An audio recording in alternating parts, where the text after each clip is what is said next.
बिस्मिल्लाहिर्रहमानिर्रहीम, अस्सलाम वालेकुम। क्या हाल चाल है। आज की वीडियो में आपके साथ शेयर करने जा रही हूँ हाथों और पाँव की सफाई के लिए एक रेमेडी रेडी की है वो। और मैंने किचन में खड़े होकर मैंने बूंदियाँ बनाई हैं, पकौड़ियाँ जिन्हें बोलते हैं ना, जो दही में हम डाल के इफ्तार टाइम खाते हैं, तो वो आपके साथ शेयर करूँगी। और इसके अलावा आपके साथ दो बातें ऐसी शेयर करूँगी, अगर वो अपनी ज़िंदगी में आप ले आए ना तो आपकी ज़िंदगी बदल जाएगी।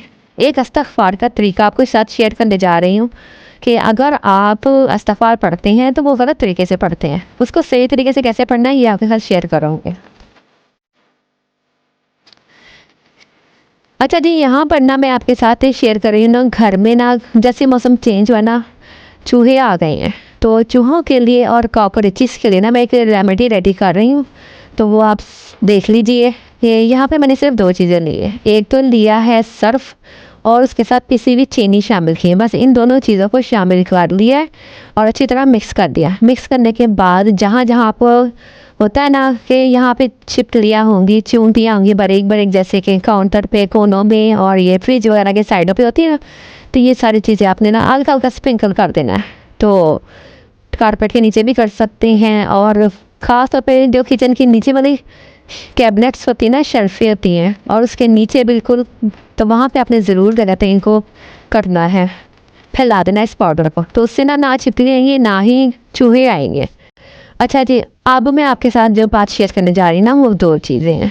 वो ये है कि ना जब भी हम ज़िंदगी में ना नाकाम होते हैं तो अपनी गलतियों की वजह से ही होते हैं। कुछ ऐसे काम हम कर जाते हैं ना, तो वो हम सही नहीं करते, कर तो रहे होते हैं लेकिन सही नहीं कर रहे थे, जस्ट फॉर्मेलिटी पूरी कर रहे होते हैं।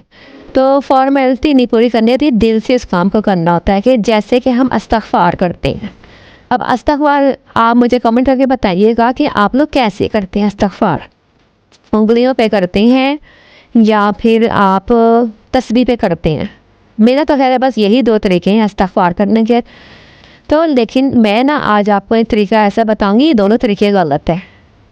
तो लेकिन एक और बात है कि एक जब आप फैसला करते हैं ना ज़िंदगी में, अगले 5 सेकंड आपने देने हैं। इस्तिग़फ़ार का मैं आपको बाद में बताती हूँ कि किस तरह करना है। परेशान ना हो कि मैंने दूसरी बात शुरू कर दी, मुझे भी पता है, लेकिन मैं अब आपको बताती हूँ कि आपके अंदर फैसला करने की भी क़ुव्वत नहीं है। वो कैसे कि जब आप कोई काम बैठे होते हैं ना, आपने सोच रहे थे, फॉर एग्ज़ाम्पल आपने अभी इफ्तारी बनानी है, तो लेकिन इफ्तारी बनाने के लिए आप सोच रहे हैं कि मैंने ये भी करना है, मैंने ये भी करना है। अगले 5 मिनट के अंदर फैसला कर लें आप कि बस, या मैं तो कहूँगी 5 मिनट ही बहुत ज़्यादा, बस जस्ट 5 सेकंड है खुद को।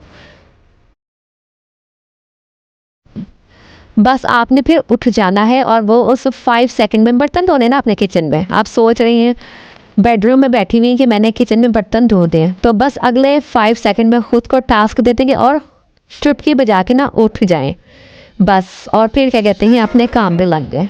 इससे ज़्यादा नहीं सोचना। जितना ज़्यादा सोचेंगे वो जो हमारा दिमाग होता है ना, वो हमारे दूसरे कामों की तरफ उलझाना शुरू हो जाता है। अगर आप मोबाइल देख रही हैं तो आपने जो चीज़ देखनी है मतलूबा वही चीज़ देखें, आगे मत बढ़ें, बल्कि मोबाइल तो काम के टाइम पे पकड़े ही ना। अच्छा, आपको मैं यहाँ बता दूँ, यहाँ मैंने बूंदियाँ बनाई हैं, और बूंदियाँ मैंने जो बनाई है ना, वो एक क्लिप ना इसे वो हो गया, डिलीट हो गया है। मोबाइल की मेमोरी ज़्यादा हो गई थी, तो देखा तो वो डिलीट हो चुका था। अच्छा, बनाई ऐसे हैं कि मैंने ना कफ़गीर यूज़ किया था। जो टेक्सचर रेडी किया ना, उसमें मैंने लिया है बेसन, और उसमें मैंने सिर्फ नमक डाला है। बेसन आधा किलो था और नमक डाला, और थोड़ा सा मीठा सोडा 1 चुटकी, तो बस, और थोड़ा सा नमक डाला था। जो चावलों वाला चम्मच होता है ना जिसमें सुराख होते हैं, उसमें डाल डाल के ना मैं गाढ़ा गाढ़ा टेक्सचर मैंने बना ली थी ये बूंदियाँ, तो वो बड़ी मज़े की बनी थी। घर में बना ले, अच्छी बनती हैं। अच्छा जी, अब मैं आपको बताती हूँ कि दूसरा जज्बा है शुक्र।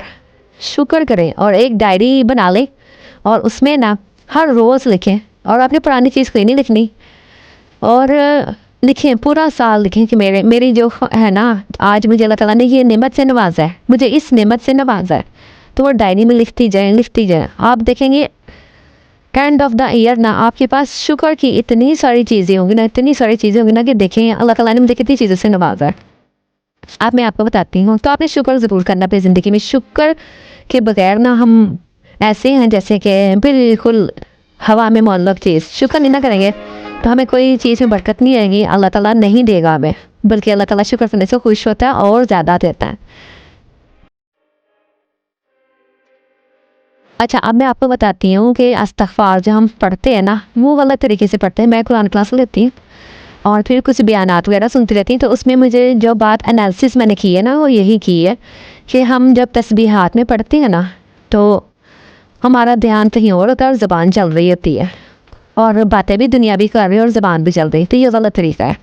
तो इसी तरह जब हम हाथों में पढ़ते हैं, क्योंकि जब हम जाते हैं किसी दीनी महफ़िल में, वो लोग कहती हैं कि हाथों में पढ़े तो ये गवाही बनेगी। ठीक है, ये अच्छी बात है, पढ़ें, हाथों में पढ़ें, लेकिन हाथों में पढ़ने से भी क्या होता है कि हम 10-12 बार पढ़ते हैं और हमारा कोई और काम स्टार्ट हो जाता है और हम शुरू हो जाते हैं किसी और काम में, या फिर वो गिनती मुकम्मल नहीं होती। तस्बीह से तो कहते हैं ना कि काउंटिंग कभी भी मैंने 100 बार पढ़ा, 200 बार पढ़ा। तो लेकिन मैं जो आपको बता रही हूँ ना, बताना चाह रही हूँ, मेरे बताने का मकसद है, ना तस्बीह में पढ़ी जाती है इतने दिल से, तो ना ही हाथों पे पढ़ी जाती है। वो जो है ना इस्तग़फ़ार, हमेशा आंसुओं से, आंसुओं की लड़ी जब तक ना गिरेगी, इस्तग़फ़ार कबूल नहीं होगी। जब तक दिल से नहीं पढ़ा जाएगा, कंसंट्रेट नहीं होगा आपका, जब तक आप वो अल्लाह ताला से इस्तग़फ़ार नहीं कर सकते। तो इसका बेहतरीन टाइम होता है फजर का टाइम, तहज्जुद का टाइम। उस टाइम कोई काम नहीं करना था, बस अल्लाह से लौ लगानी है और इस्तग़फ़ार करनी है। कौन कौन मेरी इस बात से एग्री है, कमेंट बॉक्स में ज़रूर बताइएगा। अच्छा जी, नेक्स्ट जो बात है ना, वो है ईद आ रही है, तो ईद के लिए अभी से तैयारी शुरू कर दें। कपड़ों की तैयारी की बात नहीं कर रही, हाथों पाँव की और चेहरे की सफाई की बात कर रही हूँ। ख़ासतौर पे जो अब हम किसी से मिलते हैं ना, तो हमारे हाथ और पाँव देख के अंदाज़ा आ जाता है कि हम किस कैटेगरी के लोग हैं।